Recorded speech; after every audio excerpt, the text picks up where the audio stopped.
Greetings, citizens, and welcome back to the Hidden Dagger Inn. Today, we're going to be exploring why real money trading, or RMT, and exploits are a danger to his MMO like Ashes of Creation, and whether Steven Sharif's vision is strong enough to stop this beast before it devours the game's future. Ashes of Creation just isn't another MMO, it's a passion project for Steven, born from his frustration with the broken economies, the pay to win, and the greed with the rampant botting. But here's the hard truth: the biggest threat to this game isn't a glitch or a bug, it's us, the players. Like many things in this world, we are our own worst enemies. So, for those of us who are new to MMOs, you're probably asking what RMT is. Well, RMT is real money trading. It's when players buy gold, items, or services like power leveling using real money. It sounds pretty harmless until you realize what it does to the game.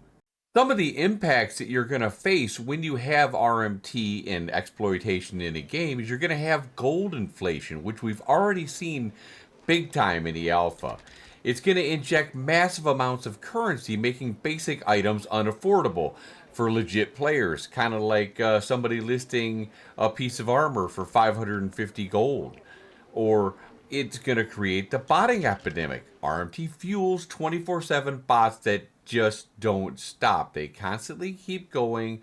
They monopolize the resources, clogging up our servers and killing our immersion. Then you add on top of that the player abuse with using in-game loopholes, duping or manipulating the economies to gain wealth and then resell it. Eventually, with enough exploits and RMT, you turn your game into an MMO graveyard. And then you have games like Arcade, Lineage 2, and New World, all suffered from unchecked RMT and exploit abuse. I know one of the things that really bothers me as a player is I want to play the game normally and play it as it's intended. When you do RMT and you do exploitation, it obviously gives those players an undue advantage and it undermines the game's competitive balance. Not only does it affect the integrity of the game, it also might open up the player doing it to security risks. Engaging the third-party sellers can expose players to scams and account theft. But here's the kicker: Steven Sharif, the one making the game, has confessed that he bought in-game currency using real money in Lineage 2 as part of his efforts to dominate economically and politically within the game. Now, while in the past he says he's admitted to using RMT, he said it wasn't to ruin games but to understand how they fell apart.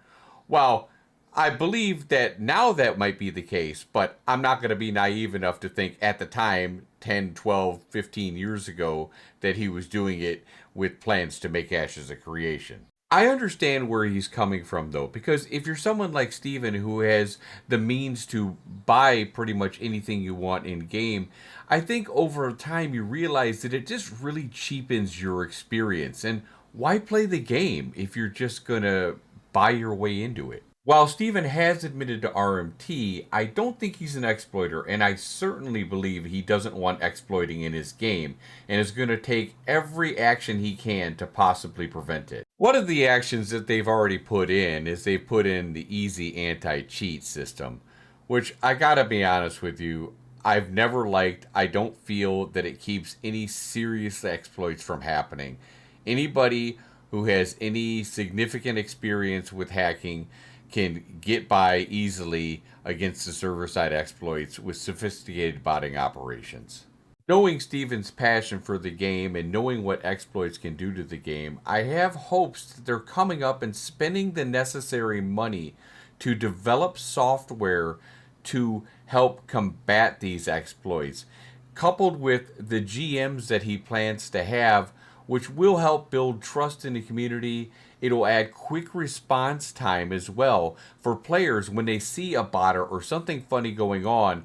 They can be quick to take action so they don't do too much damage. Now, in another effort to fight the RMT and exploits, they're going to have a dedicated in-house economic team, which is supposed to monitor the gold movement, auction house abuse, and unusual trading patterns, anything outside the normal parameters. Localized trading and storage, it's going to make it hard to transfer goods across a map, especially with freehold storage and caravan systems, and regional economies acting as barriers.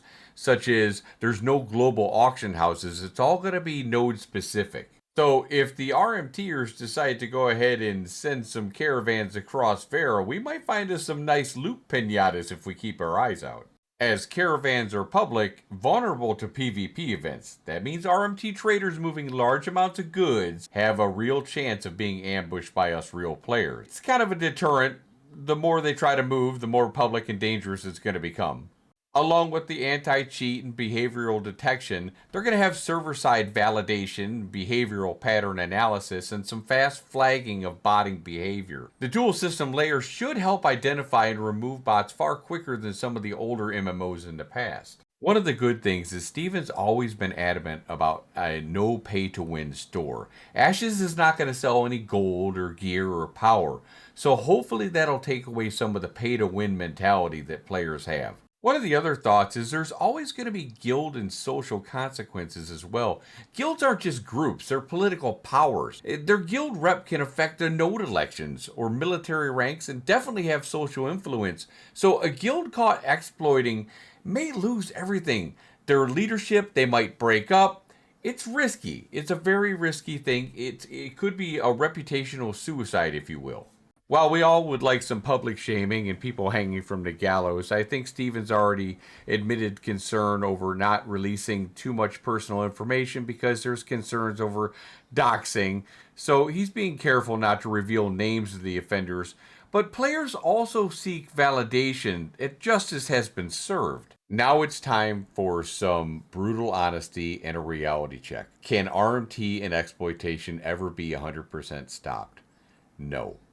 RMT buyers will always exist. Exploiters are always going to try to stay ahead, and third-party sites are nearly impossible to fully eliminate.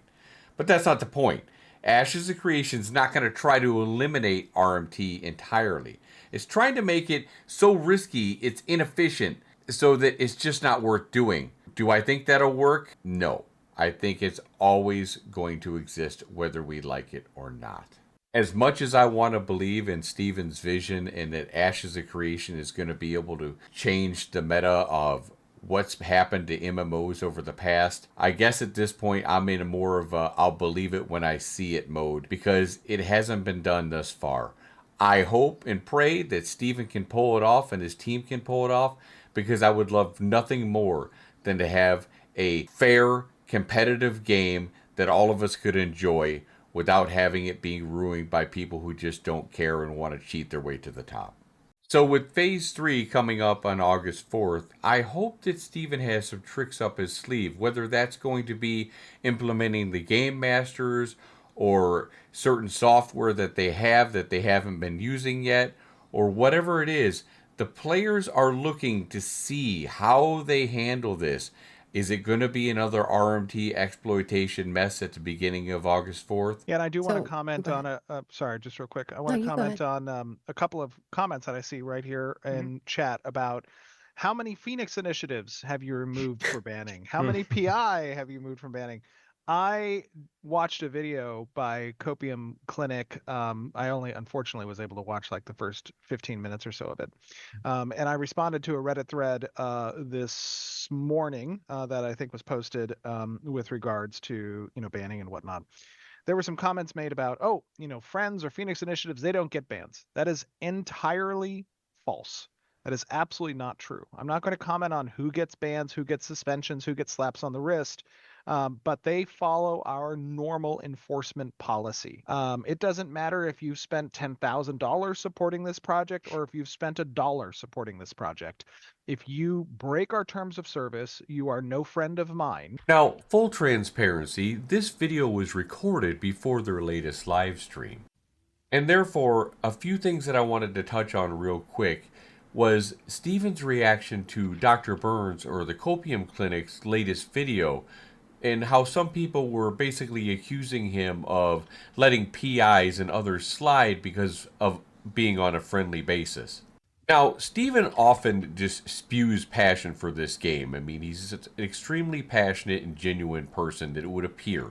I don't know him personally, but if I had to guess, watching him on the live stream, he looked pissed. He looked very annoyed that these people were saying these things basically behind his back that they were getting away with stuff than they really weren't. And I really think that we have to take Intrepid and Steven at face value, because if you were in the same position, would you let a friend, even a close friend or family, ruin what you're trying to produce? I think not. So that was really important for me to hear. And the last thing was that looks like they're considering hardware bans, which is extremely important.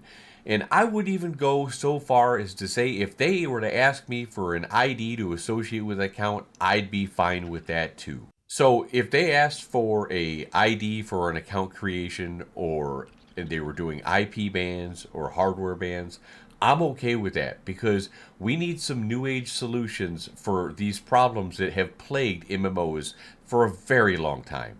So as August 4th approaches and Phase 3 officially starts, are we going to see the status quo that we've seen in the last few phases? Or are we going to start seeing some real changes? The community is keeping a close eye on this, but I think in the end, in closing, I want to go ahead and ask, I don't know about you guys, but are you willing to throw away hundreds of hours of hard work just to RMT for the Sword of a Thousand Truths? Is it worth it to lose all your progress to buy something for a quick gain? For me, no. But I guess that's all up to you to answer. Thank you everybody for watching, and may your caravans find safe passage. Take care, guys.